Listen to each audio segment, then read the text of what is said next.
ആ പ്രദേശത്ത് നിന്ന് ഇപ്പോൾ ഹാഷിം ചേരുന്നുണ്ട്, പ്രാദേശിക മാധ്യമപ്രവർത്തകൻ കൂടിയാണ്.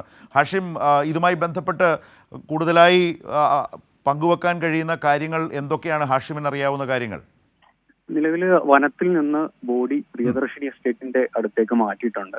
പ്രിയദർശിനി ഓഫീസിന് മുൻവശത്ത് ബോഡി സൂക്ഷിച്ചിട്ടുണ്ട്. പക്ഷെ ഇവിടുന്ന് നാട്ടുകാർ ബോഡി ആശുപത്രിയിലേക്ക് എടുക്കാൻ സമ്മതിക്കുന്നില്ല. കൃത്യമായിട്ടുള്ള ഒരു നഷ്ടപരിഹാരം, അതുപോലെ പിന്നെ ഇതിനുള്ള ഒരു ശാശ്വത പരിഹാരം അത് വാക്കാലല്ലാതെ എഴുതി നൽകിയാൽ മാത്രമേ ബോഡി എടുക്കാൻ അനുവദിക്കൂ എന്നുള്ളതാണ് ഇപ്പോൾ നാട്ടുകാർ പറയുന്നത്. ഇപ്പോൾ നിലവിൽ വനം വകുപ്പ് ഉദ്യോഗസ്ഥരുമായിട്ട് നാട്ടുകാർ സംസാരിച്ചുകൊണ്ടിരിക്കുകയാണ്. പക്ഷെ ഒരു തർക്കത്തിലേക്കാണ് ഈ ചർച്ച പോകുന്നത്. പക്ഷെ ഒരു സർവകക്ഷി യോഗം വിളിക്കാനാണ് നിലവിൽ സാധ്യത. മന്ത്രി OR കേളു ഉൾപ്പെടെയുള്ള ആളുകൾ വിവിധ രാഷ്ട്രീയ പാർട്ടികളുടെ നേതാക്കന്മാരുമായിട്ട് സംസാരിച്ചുകൊണ്ടിരിക്കുകയാണ്.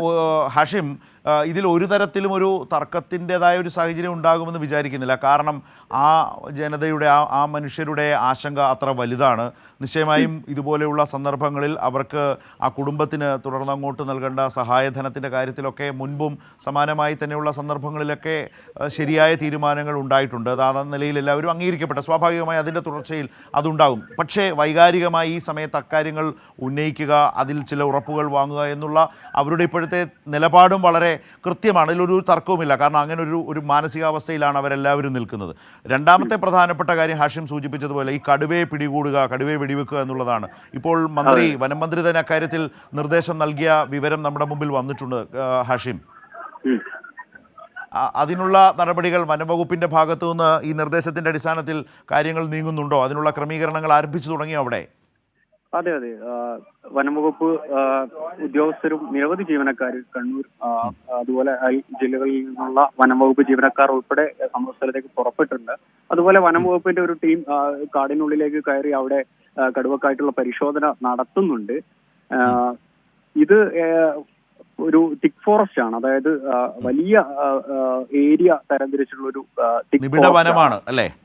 അത് നിബിഡ വനമാണ്. അതായത് കർണാടകയുടെ ഭാഗങ്ങളും അതുപോലെ പിന്നെ കണ്ണൂർ ജില്ലയിലെ കൊട്ടിയൂര്, അതുപോലെ ആറളം, അങ്ങനെ ഒരു കംപ്ലീറ്റ് വൈഡ് ആയിട്ടുള്ള ഒരു ഏരിയ ആണ്. അപ്പൊ അതുകൊണ്ട് തന്നെ കടുവ ഇതേ സ്ഥലത്ത് തന്നെ തുടരുമോ എന്നുള്ളൊരു കാര്യത്തിൽ സാധ്യത കുറവാണ്. പക്ഷെ കഴിഞ്ഞ വർഷങ്ങളിലൊക്കെ ഈ പഞ്ചാരക്കൊല്ലി, അതുപോലെ ചെരക്കര, മാനന്തവാടിയുടെ പിലാക്കാവ് എന്ന പ്രദേശങ്ങളിലൊക്കെ ഇതേ സമയത്ത് കടുവയെ സാന്നിധ്യം കണ്ടതിനാൽ ഈ കടുവ ഇതേ സ്ഥലത്ത് തന്നെ തുടരും എന്നുള്ളൊരു സാഹചര്യം നിലനിൽക്കുന്നുണ്ട്. പക്ഷെ വനംവകുപ്പ് ഇപ്പോഴും തിരച്ചിൽ തുടരുന്നുണ്ട്. ഇപ്പോൾ നമുക്ക് സമീപകാലത്ത് മറ്റൊരു പ്രദേശത്ത് ഇതുപോലെ സംഭവിച്ചത്, എനിക്ക് ആ സ്ഥലം ഓർമ്മയില്ല, പക്ഷേ കുറേ ദിവസങ്ങൾ ഈ പറഞ്ഞ പോലെ കൂടൊക്കെ സ്ഥാപിച്ചതിന് ശേഷമാണ് കടുവയെ കൂട്ടിലാക്കാൻ കഴിഞ്ഞിട്ടുള്ളത്. ഈ സ്ഥലത്ത് നിന്ന് ഈ സാധാരണ മറ്റ് പ്രദേശങ്ങളിലേക്ക്, ഉൾക്കാട്ടിലേക്ക്, പലയിടങ്ങളിലേക്ക് ഒക്കെ ഈ കടുവ മാറാനുള്ള, സഞ്ചരിക്കാനുള്ള ഒരു സാധ്യതയൊക്കെ ഇവർ കാണുന്നുണ്ടോ? ഇത്തരം ചെയ്സ് സാധാരണ നടത്തുന്ന ഇതിൽ എക്സ്പേർട്സ് ആയിട്ടുള്ള ഉദ്യോഗസ്ഥരെ സംബന്ധിച്ച് അവരുടെ ഒരു അനുമാനം എന്താണ്? ഹാഷിം ഇപ്പോൾ പറഞ്ഞത് കേട്ടതുകൊണ്ട് ഞാൻ ചോദിക്കുന്നതാണ്. അതായത് വൈഡ് ഏരിയ ആയതുകൊണ്ട് തന്നെ ഏറ്റവും അടുത്തുള്ള ജനവാസ പ്രദേശം എന്നുള്ള നിലയിൽ ഈ കടുവ ഇതേ സ്ഥലത്തേക്ക് തന്നെ വരാനുള്ള ഒരു സാധ്യത കാണുന്നുണ്ട്. കാരണം ഇതൊരു തോട്ടം തൊഴിലാളി മേഖലയാണ്, അതുപോലെ ഈ കന്നുകാലി, അതുപോലെ ക്ഷീരകർഷകരുടെ ഏരിയ കൂടിയാണ്. അപ്പൊ അതുകൊണ്ട് തന്നെ കടുവ ഇതേ പ്രദേശത്തേക്ക് വരാനുള്ള ഒരു സാധ്യത നിലനിൽക്കുന്നുണ്ട്. അതുകൊണ്ട് തന്നെ ആ പ്രതീക്ഷയോടെ ഇപ്പോൾ ഈ വെടിവെക്കാനുള്ളൊരു ഉത്തരവ് കിട്ടിയത് കൊണ്ട് തന്നെ സാധാരണ അങ്ങനെ ഒരു നിർദ്ദേശം വന്നു കഴിഞ്ഞാലത്തെ ക്രമീകരണങ്ങൾ തുടർന്ന് എങ്ങനെയൊക്കെയാണ് ഹാഷിം, അറിയാമോ? സാധാരണ ഒരു അനുഭവത്തിൽ നിലവിൽ വനംവകുപ്പ് ഉദ്യോഗസ്ഥരൊക്കെ നാട്ടുകാരുടെ പ്രതിഷേധം ഒന്ന് തണുപ്പിക്കാൻ ഉള്ള ഒരു ശ്രമത്തിലാണ്. അതിനുശേഷമായിരിക്കും ഒരു ഓപ്പറേഷനുമായി ബന്ധപ്പെട്ടുള്ള കാര്യങ്ങളിലൊക്കെ തീരുമാനം ഉണ്ടാവുന്നത്. ആദ്യം അതാണല്ലോ പ്രധാനമായിട്ട് ഇപ്പോൾ വേണ്ടത്. അവർക്കുണ്ടായിട്ടുള്ള വലിയ വേദനയുണ്ട്, വലിയ സ്വാഭാവികമായി ഉണ്ടാകുന്ന രോഷമുണ്ട്. ഒരാളുടെ ജീവനാണ് നഷ്ടപ്പെട്ടിരിക്കുന്നത്, വിലപ്പെട്ടൊരു ജീവൻ നഷ്ടപ്പെട്ട സാഹചര്യമുണ്ട്. ആ കുടുംബത്തിൻ്റെ വേദനയുണ്ട്. ആ കുടുംബത്തിന് വേണ്ടത് ഉറപ്പാക്കുക, അവർക്ക് വേണ്ട സഹായങ്ങളും പിന്തുണയും ഉറപ്പാക്കുക എന്നുള്ളത് ആ നാടിൻ്റെ ആവശ്യമാണ്. ആ നിലയിലുള്ള ഒരു പൊതു നിലപാടുമായി അവർ നിൽക്കുന്നു. അപ്പോൾ ഇത് കൈകാര്യം ചെയ്യാൻ അവിടെ അങ്ങനത്തെ ഒരു ആവശ്യവുമായിട്ടൊക്കെ നിൽക്കുമ്പോൾ അത് കേൾക്കാനും അത് കൈകാര്യം ചെയ്യാനും കഴിയുന്ന തരത്തിൽ ഉദ്യോഗസ്ഥരൊക്കെ അവിടെ ഉണ്ടോ? അവിടെ മന്ത്രി ശ്രീ OR കേളു, സ്ഥലം MLA മുൻപുണ്ടായിരുന്നു, അദ്ദേഹം സംസാരിച്ചിരുന്നു ഞങ്ങളോട്. ഹാഷിം, ആ മന്ത്രി OR കേളു ഈ സംഭവം നടന്ന നാട്ടുകാരെത്തുന്ന അതേ സമയത്ത് തന്നെ ഈ സംഭവ സ്ഥലത്തേക്ക് എത്തിയിരുന്നു. അതുപോലെ തന്നെ Mananthavady south north Wayanad DFO ഉൾപ്പെടെയുള്ള ആളുകളൊക്കെ സംഭവ സ്ഥലത്ത് നേരത്തെ തന്നെ എത്തിയിരുന്നു. അവര് ആദ്യം തന്നെ നാട്ടുകാരുമായിട്ട് സംസാരിച്ച് ഇതിനുള്ള കൃത്യമായിട്ടുള്ള നടപടി സ്വീകരിക്കുമെന്ന് വാക്കാൽ ഉറപ്പ് നൽകിയിരുന്നു. പക്ഷേ അത് വാക്കാലല്ല, കൃത്യമായി അത് രേഖപ്പെടുത്തണം എന്നുള്ളൊരു ആവശ്യമാണ് നാട്ടുകാരുടെ ഭാഗത്തു നിന്നുണ്ടായത്. ഇപ്പൊ നിലവിൽ വിവിധ രാഷ്ട്രീയ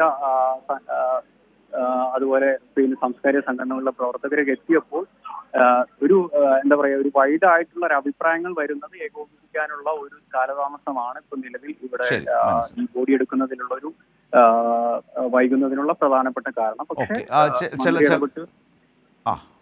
മന്ത്രി ഇടപെട്ട് ഈ കാര്യം കൃത്യമായിട്ട് വിലയിരുത്തുന്നു, നാട്ടുകാരുമായിട്ട് സംസാരിക്കാൻ ശ്രമിച്ചുകൊണ്ടിരിക്കുന്നു.